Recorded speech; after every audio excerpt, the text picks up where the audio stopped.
Tollywood successful producer 'Dil రాజు'కు Telangana ప్రభుత్వం కీలక పదవి అప్పజెప్పింది. తెలంగాణ ఫిల్మ్ డెవలప్‌మెంట్ కార్పొరేషన్ చైర్మన్‌గా ఆయన నియమించింది.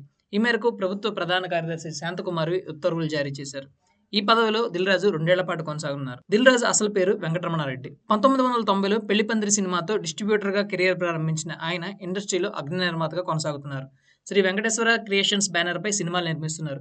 2003లో 'దిల్' సినిమాకు తొలిసారి నిర్మాతగా వ్యవహరించారు. ఆ చిత్రం విజయంతో ఆయన పేరు దిల్ రాజుగా మారింది. ప్రస్తుతం ఆయన 3 సినిమాలకు నిర్మాతగా వ్యవహరిస్తున్నారు. రామ్ చరణ్, శంకర్ డైరెక్షన్‌లో తెరకెక్కుతున్న భారీ బడ్జెట్ మూవీ 'గేమ్ చేంజర్'ను ఆయనే ప్రొడ్యూస్ చేస్తున్నారు. ఇది వచ్చే ఏడాది జనవరి 10న ప్రేక్షకుల ముందుకు రానుంది. అలాగే అగ్ర కథానాయకుడు వెంకటేష్‌తో సంక్రాంతికి వస్తున్న మూవీ చేస్తున్నారు.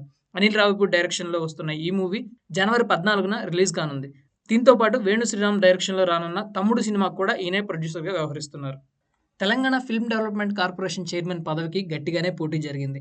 హీరో నితిన్ తండ్రి సుధాకర్ రెడ్డి కాంగ్రెస్‌కి చెందినవారే. ఆయనతో పాటు ఆయన కుటుంబ సభ్యులు కూడా గత ఎన్నికల్లో టికెట్ కోసం ప్రయత్నించారు. అయితే అది వర్కౌట్ కాలేదు.